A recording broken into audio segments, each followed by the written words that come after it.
আল্লাহ মাহমুদ শফি, নূর হোসেন কাসিমি, মুফতি ফজলুল হক আমিনী, শাইখুল হাদিস আল্লামা ইজুল হক, আল্লামা কাসিম নানুতি রহমতুল্লাহ আলাই মাদ্রাসায় দাফন হয়েছে। আল্লামা মাহমুদুল হাসান দেওবন্দি রহমতুল্লাহ আলাই মাদ্রাসায় দাফন হয়েছে। যত আলিম উলামা ইকরাম সব লাশটা পর্যন্ত মাদ্রাসায় দিয়ে গেছে। 24 ঘন্টার সার্ভিস। জি, আমাদের কাছে কথা মনে হয় খারাপ লাগতেছে? হ্যাঁ, আরো শোনেন। ছোট্ট বাচ্চা নার্সারিতে ভর্তি করছে। আমরা ঢাকা শহরে দেখি, আপনাদের এলাকায় নাই। এই ছোট সময় ছোট বাচ্চারে ভর্তি করতে, নার্সারি বুঝেন তো? হ্যাঁ, কিন্ডার গার্ডেনের প্রথম ক্লাসে বাচ্চারা সকালবেলা কোলে লয়ে স্কুলে যাইতেছে, কোলে ঘুমাই গেছে বাচ্চা। এরকম দৃশ্য আপনাদের দেশে নাই তো? ওই ঘুমের মধ্যে বাচ্চাদের নিয়ে স্কুলে দিচ্ছেন। ছোট বাচ্চারে যদি তার স্কুলের কোনো মাস্টারকে দায়িত্ব দেওয়া হয় যে মাস্টার সাহেব, বাচ্চাটা খালি সারাদিন বাড়িতে বসে বসে মোবাইল দেখার জন্য, তার মোবাইল খুব প্রেমিক, সে মোবাইল দেখে, বাচ্চাটার যদি অন্তত 1 ঘন্টা সময়, আধা ঘন্টা সময় যদি আপনি বাচ্চাটার নিয়ে একটু বসে থাকতেন আর সরে অ সরায়া ABCD এটা একটু যদি পড়াইতেন, এরকম কোন শিক্ষককে যদি ক্লাস টাইমের বাহিরে একটা অক্ষর শিক্ষা, কথা বলবেন না, চুপ, যারা দাঁড়াইছেন দাঁড়াই থাকেন, বসার দরকার নেই। যদি পায়ে ব্যথা করে বসতে চান নিজের ইচ্ছা করে বসবেন, কেউ কারোর সঙ্গে কথা বলবেন না। কোনো একটা বাচ্চাকে ক্লাস টাইমের বাহিরে যদি একটা অক্ষর কোথাও শিক্ষা দিতে হয়, যেই মাস্টারের কাছে সে ক্লাস করে সেই মাস্টারের কাছে প্রাইভেট টিউশন ফি ঘুমাইছে। জি জি, যেই বাচ্চাটার মাথায় পাগড়ি পরাইয়া দিলাম, 24 ঘন্টা উস্তাদ তার পেছনে সার্ভিস দিয়েছেন, 1 টাকা প্রাইভেট টিউশন ফি নাই।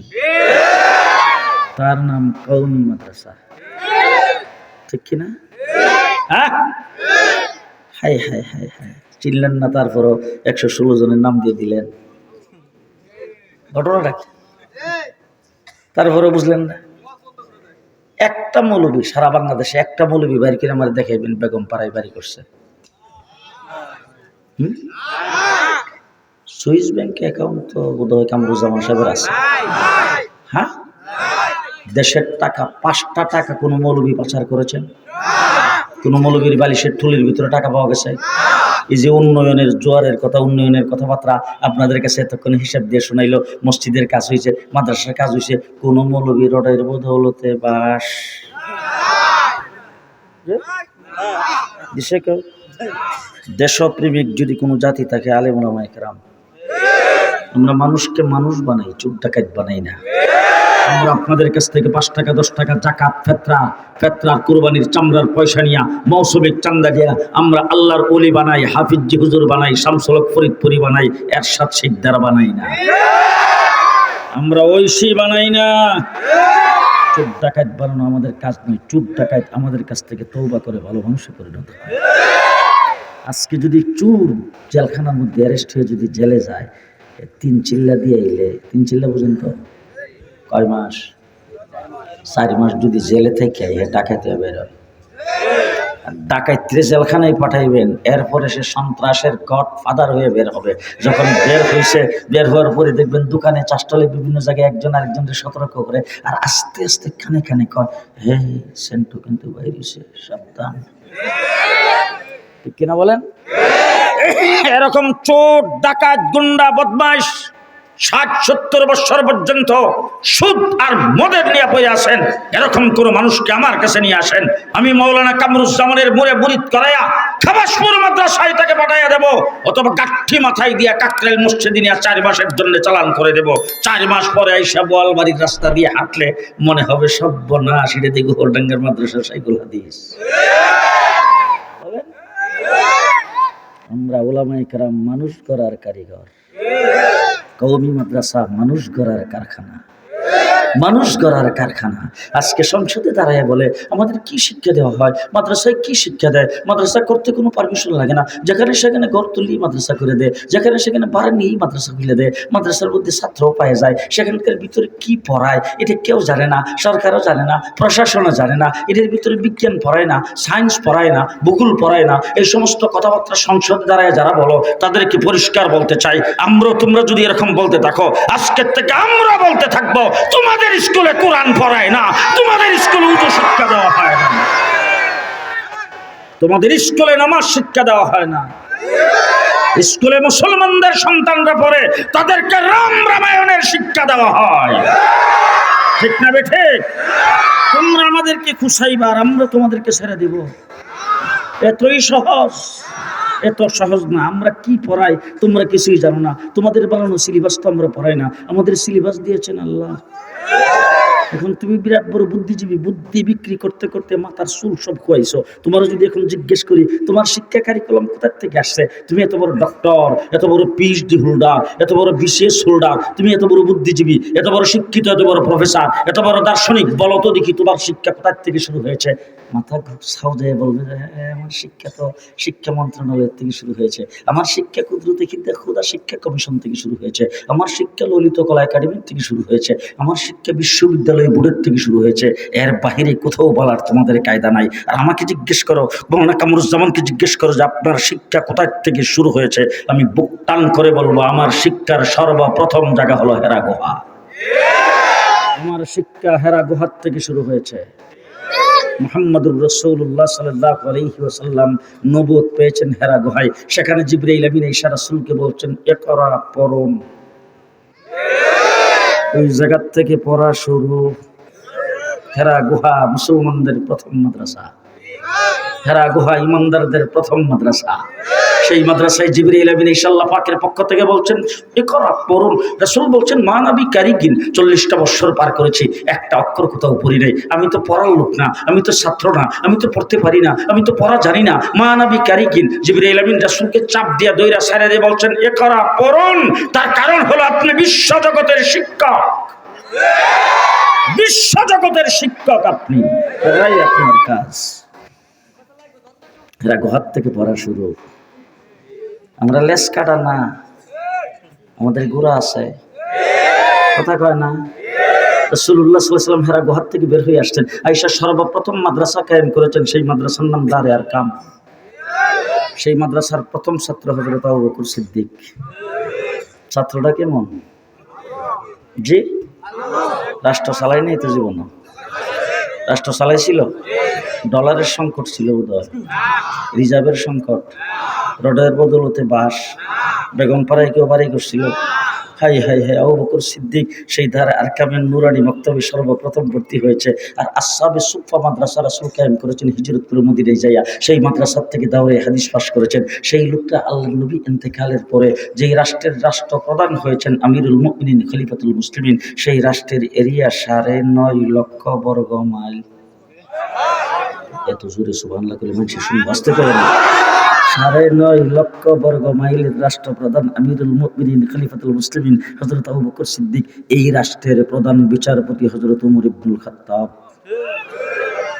শুধু একটা ঘটনা আপনাদেরকে শোনাই, তাহলে বুঝবেন কেমন ছাত্র রাসূল তৈরি করেছিলেন। সেই আবু বকর সিদ্দিক যেই রাষ্ট্রের রাষ্ট্রপ্রধান, সেই রাষ্ট্রের প্রধান বিচারপতি হযরত ওমর ইবনুল খাত্তাব 1 বছর পর্যন্ত বিচারপতির দায়িত্ব পালন করার পরে আমিরুল মুমিনিন খলিফাতুল মুসলিমিন হযরত আবু বকর সিদ্দিকের কাছে গেছেন, যাই বলছেন ভাই আবু বকর, আপনার কাছে একটা প্রস্তাব নিয়ে আসছি। আবু বকর সিদ্দিক বলতেছেন ভাই ওমর, কি প্রস্তাব নিয়ে আসছো? বলে আমাকে যে বিচারপতির দায়িত্ব দিয়েছেন ওইটার থেকে ইস্তেফা দিতাম। হযরত আবু বকর সিদ্দিক মনে মনে ভাবতেছে সব বনাশ হয়েছে, 1 বছর যে রাষ্ট্র চালাইছি, বোধহয় আমার কার্যক্রমে কোনো দিক দিয়ে ওমর ইবনুল খাত্তাব মনের মধ্যে দুঃখ পাইছে, ওমর ইবনুল খাত্তাবের কাছে কোনো কাম মনে হয় ভালো লাগে নাই। তার কারণ হলো ওমর তো জালালি তবিয়ত, আশিদ্দা ওয়ালাল কুফার। রাসূল বলছেন ওমর যেই জায়গায় যাবে সেই জায়গায় মিস্টার ইবলিস। হ্যাঁ, ওমর যেখানে যায় এখানে শয়তানও যায় না, কথা বুঝেন এই কারবার। হযরত ওমর ইবনুল খাত্তাব যেখানে যায় সেখানে হক যায়, ওমর যে রাস্তায় চলে সেখানে হক চলবে, এই রাস্তায় মিস্টার ইবলিস চলবে না। হযরত ওমর মনে হয় কোনো দিক থেকে নারাজ হয়েছে। হযরত ওমর ইবনে খাত্তাবকে জিজ্ঞেস করেছেন, ভাই ওমর, আমি কি রাষ্ট্র চালাইতে যাই এমন কোনো কাজ করেছি যেটার কারণে তুমি দুঃখ পেয়েছো, বিচারপতির পদ থেকে ইস্তেফা দিতে আসছো? উমর ইবনে আবু বকর সিদ্দিক বলেন, না না না। উমর বলেন, না না না, এমন কোনো কাজ হয় না। বলে, তাইলে বোধ হয় বাদী বিবাদী তোমার সামনে এসে কোনো ঝগড়া করছে, তোমার মনের ভিতরে চোট লাগছে, এই জন্য বোধ হয় আইসো ইস্তেফা দেওয়ার জন্য। বলে, না, এই ধরনের কিছুই হয়নি। বলে, তাইলে ইস্তেফা দিতে কেন আসলা? ওমর ইবনে খাত্তাব বলে, 1 বছর পর্যন্ত বিচারপতির দায়িত্বে ছিলাম, 1 বছরের ভিতরে আমার কাছে একটা মামলাও আসে নাই। আল্লাহু আকবার, আল্লাহু আকবার। একটা মামলাও আসে নাই। আমিরুল মুমিনিন খলিফাতুল মুসলিমিন হযরত আবু বকর সিদ্দিক জিজ্ঞাসা করেছেন, ভাই উমর, কি জন্য তোমার কাছে বিচার আসলো না?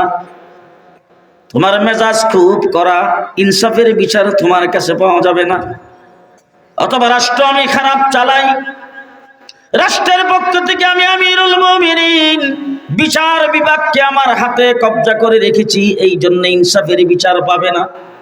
তুমি আমার কথাই বিচার করবা, আমি যা বলি তাই করবা, এই জন্য ইনসাফের বিচার পাবে না, এই জন্য কি তোমার কাছে বিচার নিয়ে আসে নাই? হযরত ওমর বলেন, আমিরুল মুমিনিন, আপনি আল্লাহ রাব্বুল আলামিনের বিধান, আল্লাহর নবীর তরিকায় রাষ্ট্র পরিচালনা করেন বলে আপনার রাষ্ট্রের ভিতরে কোথাও কোনো দুর্নীতি নাই। কি ছাত্র তৈরি করেছেন, কি ছাত্র তৈরি করেছেন! মুহাম্মদুর রাসূলুল্লাহ সাল্লাল্লাহু আলাইহি ওয়াসাল্লাম বিশ্ব জগতের শিক্ষক, ১৬ লক্ষ ছাত্র পড়াইছে। রাসূল হুজরায় গেছে, সেখানেও শিক্ষক। রাসূল যুদ্ধের ময়দানে গেছে, সেখানেও শিক্ষক। রাসূল মসজিদে গেছে, সেখানেও শিক্ষক। রাসূল হিজরত করছে, সেখানেও শিক্ষক। রাসূল সফরে গেছেন, সেখানেও শিক্ষক। রাসূল যেখানে গেছেন সেখানেই শিক্ষক।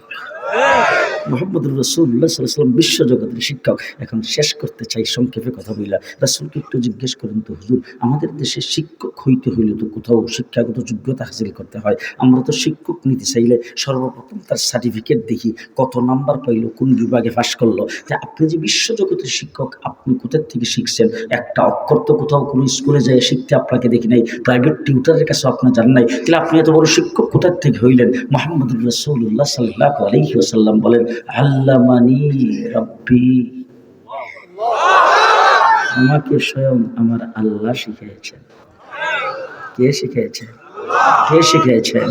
এবার রাসূলকে একটু জিজ্ঞেস করেন তো, ও আল্লাহর হাবিব, আপনাকে তো আল্লাহ পাক শিখিয়েছেন বুঝলাম, তো আমাদের দেশের যে শিক্ষক আছে, প্রাইমারি শিক্ষক এক ক্যাটাগরি, হাই স্কুলের শিক্ষক আরেক ক্যাটাগরি, আমাদের দেশের মাদ্রাসার নুরানি মক্তবের শিক্ষক এক ক্যাটাগরি, হেফজখানারটা আরেক ক্যাটাগরি, আবার কিতাবখানারটা আরেক ক্যাটাগরি, এরকম ক্যাটাগরি ভাগ করা। তা আপনি যে বিশ্বজগতের শিক্ষক, আপনি কতটুক ক্যাটাগরির কি পরিমাণ যোগ্যতা আপনি হাসিল করেছেন? আল্লাহ আপনাকে কতটুক এলেম শিক্ষা দিয়েছে? আমার রাসূল সাল্লাল্লাহু আলাইহি ওয়াসাল্লাম বলেন, উতিতু উলুমাল আউয়ালিন ওয়াল আখিরিন, আমার আল্লাহ পাক আমাকে আউয়াল এবং আখিরের সমস্ত এলেম শিক্ষা দিয়েছেন। ও আমার ভাইরা, হযরত আদম থেকে শুরু করে ঈসা আলাইহিস সালাম পর্যন্ত যত নবী পৃথিবীতে নাজিল করেছিলেন, আল্লাহ তাবারক ওয়া তাআলা প্রেরণ করেছিলেন, যতগুলি সহিফা আল্লাহ পাক নাজিল করেছেন, তাওরীত, জবুর, ইনজিল আল্লাহ পাক যেই পরিমাণ ইলম দান করেছেন, সবগুলিকে একত্রিত করে আল্লাহর হাবিবের সিনার ভিতরে আল্লাহ ঢুকিয়ে দিয়েছেন। মুহাম্মদুর রাসূলুল্লাহ সাল্লাল্লাহু আলাইহি ওয়াসাল্লাম বিশ্বজগতের শিক্ষক। আমার রাসূল সাল্লাল্লাহু আলাইহি ওয়াসাল্লাম শিক্ষক হয়ে পৃথিবীতে আগমন করেছেন। এবার রাসূল সাল্লাল্লাহু আলাইহি ওয়াসাল্লামকে জিজ্ঞেস করেন, ও আল্লাহর হাবিব, আপনি যে শিক্ষক হয়ে আসছেন, শিক্ষক হইয়া আপনাকে ছাত্র পড়াইবেন, যে আপনি কি সিলেবাস প্রণয়ন করেছেন ছাত্র পড়াইবার জন্য? সাবজেক্টটা কি? আমার রাসূল সাল্লাল্লাহু আলাইহি ওয়াসাল্লাম বলেন, সিলেবাস জমিনে তৈরি হয় না, সিলেবাস আসমানে তৈরি হয়। কারণ জমিনে যদি মানুষ সিলেবাস তৈরি করে, সেটার মধ্যে বানর থেকে মানুষ তৈরি, ব্যাঙের নাচ, হাঁসের ডাক, শরীফ থেকে শরীফা, এই ধরনের কথাবার্তা লাগিয়ে দেয়, নিজের মন গড়া যা আছে ছবির ভিতরে ঢুকাই দেয়। বর্তমানে দেখছেন না আমাদের বাংলাদেশের মধ্যে ছবি সহকারে দিছে মূর্তির ছবি, গোল তবলার ছবি, আর কিচ্ছু পাইছে না। কথা বুঝেন না কারবার? এইসব দিয়া মুসলমানদের সন্তানদেরকে গুমরা বানাইবার, একবারে ক্লাস 1 থেকে ইউনিভার্সিটি পর্যন্ত পড়বো, উজু শিখবার কোনো ব্যবস্থা নাই। আছে ব্যবস্থা, বড় উচ্চ শিক্ষিত ডিগ্রি প্রাপ্ত, দেশ চালায়, মন্ত্রী মিনিস্টার, বক্তি দেয় দাঁড়ায়, ঈদুল আজহার জানাজার নামাজ, খারাপ লাগতেছে মনে হয়? আগামীতে দাওয়াত দিন না, মেহরবানি করে তওবা করবেন, কিন্তু কথাগুলি ভালো করে শুনে রাখেন। হুজুর আকরাম সাল্লাল্লাহু আলাইহি সাল্লামকে জিজ্ঞেস করছে, হুজুর বলেন তো দেখি কোথা থেকে আপনি সিলেবাস পাইলেন, আপনি কি সিলেবাস প্রণয়ন করেছেন? রাসূল সাল্লাল্লাহু আলাইহি সাল্লাম বলেন, সিলেবাস তো জমিনে তৈরি হয় না, সিলেবাস আসমানে তৈরি হয়। যে আল্লাহ আমাকে শিক্ষক হিসেবে পাঠাইছেন, সেই আল্লাহ আমাকে সিলেবাস দিয়েই পাঠাইছেন। সিলেবাস কাটা দিছে আস্তে, কাটা দিছে আল্লাহ পাক দিছে। তা আল্লাহ তাবারক ওয়া তাআলা 1,24,000 পয়গম্বরের পৃথিবীতে পাঠাইছে। প্রত্যেক নবী তার উম্মতের জন্য সিলেবাস নিয়ে আসছে, কিন্তু নবী চলে গেছে, সিলেবাসও চলে গেছে। আমাদের নবী মুহাম্মদুর রাসূলুল্লাহ সাল্লাল্লাহু আলাইহি ওয়াসাল্লাম বিশ্বজগতের শিক্ষক, কিয়ামত পর্যন্ত আগত মানুষের জন্য শিক্ষক। রাসূল সাল্লাল্লাহু আলাইহি ওয়াসাল্লামকে যে সিলেবাস আল্লাহ পাক দিয়ে পাঠাইছে, এটা কি দুনিয়াতে গেছে না এখনো আছে? আছে তো, আছে না? চলছে, কিয়ামত পর্যন্ত চলবে। হ্যাঁ, আর এই যাদের সূর্য অস্ত যেত না, সেই ইংরেজ ভারতবর্ষকে দখল করে এই দেশ থেকে মাদ্রাসাকে বুলডোজার দিয়ে ভেঙে দিয়েছেন, আলেম উলামা ইকরামকে ফাঁসির কাস্টে ঝুলাইয়েছেন, কিন্তু আল্লাহর নবীর সিলেবাসকে উৎখাত করতে পারে নাই। 200 বছর চেষ্টা করেও পারে নাই। ঠিক না বেঠিক? ঠিক না বেঠিক?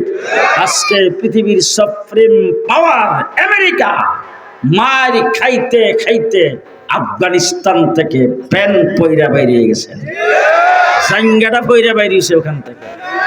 কথা বুঝে আসতেছে? এত সহজ না দুনিয়া, এত সহজ না। আফগানিস্তান দেখাই দিয়েছে আল্লাহর মদদ কারে কয়। রাসূলুল্লাহ সাল্লাল্লাহু আলাইহি ওয়াসাল্লামকে সিলেবাস দিয়েছেন কারা? বলবো আগামী বছর আইলে কই? হ্যাঁ, লাকাদ মান্নাল্লাহু আলাল মুমিনিন ইয বা'সা ফীহিম রাসূলাম মিন আনফুসিহিম। ফরিদপুরের কোরআনে নাই তো? আমি ঢাকারটা পড়তেছি, আপনাদেরটা আছে কিনা জানি না। ফরিদপুরের কোরআন শরীফ আছে। লাকাদ মান্নাল্লাহু আলাল মুমিনিনা ইয বা'সা ফীহিম রাসূলাম মিন আনফুসিহিম ইয়াতলু আলাইহিম আয়াতিহি। আছে কোরআন শরীফ? আঙ্গুল আঙ্গুল গণ্যেন। ওয়া ইউযাক্কিহিম ওয়া ইউআল্লিমুহুমুল কিতাব ওয়াল হিকমা। কয়টা? এই 4টা সিলেবাস দিয়ে মুহাম্মদুর রাসূলুল্লাহ সাল্লাল্লাহু আলাইহি ওয়াসাল্লামকে পাঠাইছেন আল্লাহ পাক দুনিয়াত। হুজুর সর্বপ্রথম নুরানি মক্তব খুলেছেন দারে আরকাম, সেখান থেকে হিজরত করে যাইয়া মদিনাতে খুলছেন আসহাবে সুফা। 1.25 লক্ষ সাহাবীকে রাসূল পড়িয়েছেন। আল্লাহর নবী দুনিয়া থেকে চলে গেছেন, রাসূল তার খলিফা নিয়োগ করে গেছেন, হুজুর আকরাম সাল্লাল্লাহু তার নায়েব নিয়োগ করে গেছেন। সেই সিলেবাসে সাহাবায়ে কেরাম পড়াইতে শুরু করেছেন, গোটা পৃথিবীতে সেই সিলেবাসকে ছড়াই দিয়েছেন। এরপরে এই সাহাবায়ে কেরামের পক্ষ থেকে সাহাবায়ে কেরামের পরে তাবিনের যুগ আসছে। ইমামে আজম আবু হানিফা রাহমাতুল্লাহি আলাইহি 4 সিলেবাসে লেখাপড়া করে বিশ্ব করেছেন। আব্দুল কাদের জিলানী 4 সিলেবাসে লেখাপড়া করেছেন। খাজা মঈনুদ্দিন চিশতি 4 সিলেবাসে লেখাপড়া করেছেন। আসছে শাহ ওলিউল্লাহ মুহাদ্দিস দেহলভী রাহমাতুল্লাহি আলাইহি, এই ভারত উপমহাদেশের সর্বপ্রথম হাদিসের দর্স শুরু করেছেন হযরত শাহ ওলিউল্লাহ মুহাদ্দিস দেহলভী রাহমাতুল্লাহি আলাইহি। শাহ ওলিউল্লাহ মুহাদ্দিস দেহলভী রাহমাতুল্লাহি আলাইহি ওই ব্যক্তি যিনি সর্বপ্রথম কোরআন শরীফের তরজমা ফার্সি ভাষায় করেছেন। তাকে আল্লাহ পাক 4টা সন্তান দিয়েছিল। 4টা সন্তান ফিকহ শাস্ত্রের মুফতি, হাদিস শাস্ত্রের মুহাদ্দিস আর তাফসীর কোরআনে কারীমের মুফাসসির। এই 4 ছেলেকে যুদ্ধ করে হযরত শাহ ওলিউল্লাহ মুহাদ্দিস দেহলভী এই দেশে সর্বপ্রথম হাদিসের দর্শ শুরু করে চলে গেছেন। শাহ আব্দুল আজিজ মুহাদ্দিস দেহলভী, শাহ ওলিউল্লাহ মুহাদ্দিস দেহলভী রাহমাতুল্লাহি আলাইহির সন্তান। তিনি এই 4 সাবজেক্টে লেখাপড়া করেছেন। ইংরেজের বিরুদ্ধে যুদ্ধ করার ফতোয়া সর্বপ্রথম শাহ আব্দুল আজিজ মুহাদ্দিস দেহলভী দিয়েছেন। তারপরে 200 বছর লড়াই করে এই দেশকে ইংরেজ থেকে বিদায় করে দেশ স্বাধীন উলামায়ে কেরাম করেছেন। আমার ভাইরা 4 সাবজেক্টে লেখাপড়া করেছেন। হযরত শাহ আব্দুল আজিজ মুহাদ্দিস দেহলভী, তার ছাত্র হযরত শাইখ ইসহাক 4 সাবজেক্টে লেখাপড়া করেছেন। তার ছাত্র শাইখ আব্দুল গনি 4 সাবজেক্টে লেখাপড়া করেছেন। তার ছাত্র হুজ্জাতুল ইসলাম কাসিম নানতুবী রাহমাতুল্লাহি আলাইহি, যিনি দেওবন্দের আনারতলায় মাদ্রাসা প্রতিষ্ঠা করেছেন, তিনি 4 সাবজেক্টে লেখাপড়া করেছেন। তার ছাত্র হযরত মাহমুদুল হাসান দেওবন্দি, দেওবন্দ মাদ্রাসার প্রথম ছাত্র, তিনি 4 সাবজেক্টে লেখাপড়া করে রেশমি রুমাল আন্দোলন করেছেন ইংরেজকে দেশ থেকে বিতাড়িত করার জন্য। তিনি যে সমস্ত ছাত্র তৈরি করেছেন, পৃথিবী কিয়ামত পর্যন্ত ইসলাম তাদের নাম নিয়ে চলতে হবে। শেষ কথা আপনাদের সামনে শুধু একটু বোঝার জন্য বলে যাচ্ছি, কথাটা মনে পড়ছে এই জন্য। হযরত মুহাম্মদ হাসান দেওবন্দি রহমতুল্লাহি আলাইহি মাল্টার জেলখানার ভিতর থেকে বের হয়েছেন, একদম সাহেবে ফ্রাশ, অসুস্থ অবস্থায়, নড়তে চড়তে পারেন না। ওই সময় কিছু সংখ্যক লোক, কিছু বক্তবৃন্দ ওনার কাছে গেছেন, যাই বলছেন, হুজুর আপনি এখনো শুয়া শুয়া ইংরেজের বিরুদ্ধে যুদ্ধের পরিকল্পনা করেন, আর আপনি এখনো লোকজনকে কিভাবে ইংরেজকে দেশ থেকে তাড়াবে এই সমস্ত কথাবার্তা খালি বলেন। হুজুর আপনার লিখিত কোনো কিতাব মার্কেটে নাই, আপনি এত বড় একজন ব্যক্তি ছিলেন, আপনি শাইখুল হিন্দ, আপনি যখন দুনিয়ার থেকে চলে যাবেন আপনার নাম নিশানা থাকবে না, আপনার কথা স্মরণ কেউ করবে না। তার কারণ হলো কিছুদিন পরেই আপনি হারিয়ে যাবেন। বলে কেন? বলে আপনার লিখিত কোনো কিতাব তো মার্কেটে নাই। এখন আপনি শুয়ে শুয়ে যদি কিছু কিতাব লিখে যাইতেন অথবা কোন লোক দিয়ে যদি লেখাইতেন, সেই কিতাবটা ছাপা হয়ে যদি মার্কেটে আসতো, ওই কিতাবে আপনার নাম থাকলে ভবিষ্যৎ প্রজন্ম পৈরাত কিতাবটা দেখা আপনাকে স্মরণ করতে পারত। হুজুর এই কাজটা যদি আপনি করতেন। উনি বলেন আমার তো প্রত্যেক সাবজেক্টে মার্কেটে কিতাব আছে। হুজুর আমরা কোন লাইব্রেরিতে একটা কিতাব আপনার পাই না। বলে বলো কি তুমি, আমি কি মুর্দা কিতাব লিখছি নাকি? সব তো জিন্দা কিতাব লিখে গেছি, যেটা কিয়ামত পর্যন্ত থাকবে। মুর্দা কিতাব তো ছাপা না হলে ভবিষ্যতে ডিলেট হয়ে যাবে, কিন্তু আমারটা কোনোদিন ডিলেট হবে না। আমি জিন্দা কিতাব লিখছি। কোন সাবজেক্টে আমার কিতাব দেখতে চাও? যদি কোরআনে কারিমের তফসিরের সাবজেক্টে আমার কিতাব দেখতে চাও, তাহলে জাফর আহমদ উসমানী আর শিব্বির আহমদ উসমানীকে দেখাও। যদি আমার হাদিসের লাইনে কিতাব দেখতে চাও তো আনোয়ার শাহ কাশ্মীরি রহমতুল্লাহ আলাইকে দেখো। যদি আমার ইফতার লাইনে কিতাব দেখতে চাও মুফতি কাফায়েতুল্লাহকে দেখো। যদি আমার তাসাউফের লাইনে কিতাব দেখতে চাও তাইলে হাকিমুল উম্মত আশরাফ আলী থানভীকে দেখো। যদি আমার যুদ্ধ জেহাদের লাইনে কিতাব দেখতে চাও উবাইদুল্লাহ সিন্দিকে দেখো। আমার সিয়াসতের লাইনে কিতাব দেখতে চাও হযরত হুসাইন আহমদ মাদারীকে দেখো। আরে আমার দাওয়াত ও তাবলীগের লাইনে যদি কিতাব দেখতে চাও মাওলানা ইলিয়াস রহমতুল্লাহ আলাইকে দেখো। 4 সাবজেক্টে এই সমস্ত ছাত্র তৈরি করে গেছেন। এক ইলিয়াস রহমতুল্লাহ আলাইহি অত্যন্ত নরম তবিয়তের লোক ছিলেন। তিনি যে তাবলিগ জামাত শুরু করেছেন, আমেরিকা রিপোর্ট দিয়েছে তাবলিগ জামাতের গাট্টিওয়ালাদের দাওয়াতে 32 লক্ষ মানুষ ইসলাম কবুল করেছেন। হাজার হাজার মসজিদ নির্মাণ করেছে সেই তাবলিগ জামাতের গাট্টিওয়ালার দলেরা। এমন কোন এয়ারপোর্ট নাই যে এয়ারপোর্টে নামাজের জায়গা নাই, সবগুলোর ইন্তজাম করেছেন তাবলিগ জামাতের লোকেরা। ও আমার ভাইরা, এই 4 সাবজেক্ট চলছে কওমি মাদ্রাসা, ওই 4 সাবজেক্টে পড়ানো হয়। যতই সনদের স্বীকৃতি দাও আর যতই কওমি মাদ্রাসায় কবজা নিতে চাও, জেনে রাখো 4 সাবজেক্টের মধ্যে দখল দেওয়ার অধিকার পৃথিবীর কারো নাই। চলছে 4 সাবজেক্টে, কিয়ামত পর্যন্ত চলবে ইনশাআল্লাহ, চলবে ইনশাআল্লাহ, চলবে ইনশাআল্লাহ। ঠিক না বে ঠিক? ঠিক না বে ঠিক? আমার ভাইরা, 2টা জিনিস ভালো করে মনে রাখবেন। একটা হলো দুনিয়া, আরেকটা হলো দিন। দুনিয়া হলো গণপ্রজাতন্ত্রী বাংলাদেশ, গণপ্রজাতন্ত্রী বাংলাদেশ, 56,000 বর্গ মাইলের বাংলাদেশ, এটা হলো দুনিয়া। এখন বাংলাদেশের ভিতরে যদি বিদেশি পেঁয়াজ আর বিদেশি রসুন আর বিদেশি জিনিসপত্র যদি অবাধে যদি ঢুকতে থাকে, তাহলে দেশের জন্য ক্ষতি। আবার দেশের পেঁয়াজ, দেশের ইলিশ মাছ যদি বাহিরে চালান হয়ে যায়, তাহলে দেশের জন্য ক্ষতি। তাহলে চালান যাতে না হইতে পারে, দেশের সম্পদ যাতে বাহিরে যাইতে না পারে, দেশের বাহির থেকে যাতে অবৈধভাবে দেশের ভিতরে কোনো কিছু ঢুকিয়া দেশের ক্ষতি করতে না পারে, এই জন্য দেশের পাহারাদারের দরকার আছে না? কি বলেন, আছে না নাই? দেশে যদি চুরি ডাকাতি হয়, মারামারি হয়, একজন আরেকজনের ঠ্যাং ভাঙিয়ে দেয়, একজন আরেকজনকে মেরে ফেলে, এটার জন্য পাহারাদারের দরকার আছে না নাই? গণপ্রজাতন্ত্রী বাংলাদেশ সরকার পাহারাদার নিয়োগ করেছেন BDR, BGB, RAB, police, army, নৌবাহিনী, সেনাবাহিনী। ঠিক না বে ঠিক? ঠিক না বে ঠিক? তারা হইল দুনিয়ার দেশের পাহারাদার, দুনিয়ার পাহারাদার। বলেন বলেন বলেন বলেন। আরেকটা হলো দিন, দিন ইসলাম। রাসূল সাল্লাল্লাহু আলাইহি ওয়াসাল্লামের মাধ্যমে আল্লাহ পাক কমপ্লিট ঘোষণা করেছেন আল ইয়াউমা আকমালতু লাকুম দীনাকুম। সেই কমপ্লিট দিন 1450 বছর পর্যন্ত চলে আসছে, কিয়ামত পর্যন্ত সেই দিন চলবে। সামান্যতম কোনো বাড়ানো যাবে না, সামান্যতম কোনো কমানো যাবে না, দিনের থেকে কোনো কিছু বের করা যাবে না, দিনের ভিতরে কোনো কিছু অ্যাড করা যাবে না। সেই দিনের জন্য পাহারাদারের দরকার আছে না নাই? দিনের ভিতরে যাতে কেউ কোনো কিছু ঢুকাইতে না পারে, দিনের ভিতর থেকে কেউ যাতে কোনো কিছু বের করতে না পারে, এই জন্য পাহারাদারের দরকার। দিন নিয়ে যাতে কেউ চিনিমিনি খেলতে না পারে, এই জন্য পাহারাদারের দরকার। আল্লাহ পাক দিনের পাহারাদার বানিয়েছেন উলামায়ে দেওবন্দকে।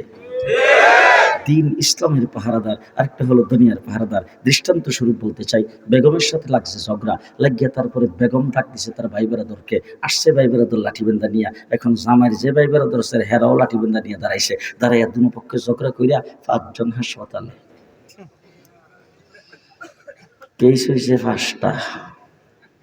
এটার ফাইসালা করবো মসজিদের ইমাম। কে করবে? প্রশাসন, আদালত, কথা কয় না। ঠিক না ঠিক?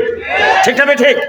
এখন কোন ব্যক্তি আমাদের বাংলাদেশের মানুষের যে খাসলত, রাত্রেবেলা বউর সঙ্গে ঝগড়া লাইগা কতক্ষণ চুলে ধরে টানাটানি কইরা এরপরে তুই ইমুকের জি তোরে দিলাম 1 তালাক 2 তালাক 3 তালাক 5 তালাক, তোর মা বাপ শুদ্ধ, তোর 14 গোষ্ঠী 14 তালাক। আপনাদের দেশে এরকম বলে না? বলে কি না? এবার আমি জিজ্ঞেস করতে চাই, যদি বেগমকে কেউ রাগ করে তালাক দিয়ে দেয়, এটার ফয়সালা করবো চেয়ারম্যান? এটা আসতে কর সর্দার মাতবর, এমপি, থানার ওসি, এটার ফয়সালা কেটা করবো? জি জি, এটার ফয়সালা করবে আলেম উলামায়ে কেরাম। কথা কি বুঝে আসতেছে? ঠিক না? এখন কে মুসলমান কে মুসলমান না সেটা দেখবে আল্লাহ। আই হাই হাই হাই হাই, তাই কোরআন আল্লাহ পাক কি জন্য রাখলেন, হাদিস রাসূলের কি জন্য সংরক্ষিত রইলো, মাসলা মাসাইল কি জন্য আছে, ফতোয়া কি জন্য আছে, কে মুসলমান না আর কে মুসলমান সেটা নির্ধারণ করবে উলামায়ে কেরাম। ঠিক না ঠিক? এই জন্য সামান্যতম দিনের উপর কোনো দিক দিয়ে যদি আচর আসে, উলামায়ে কেরাম সেটাও ছেড়ে দেন না।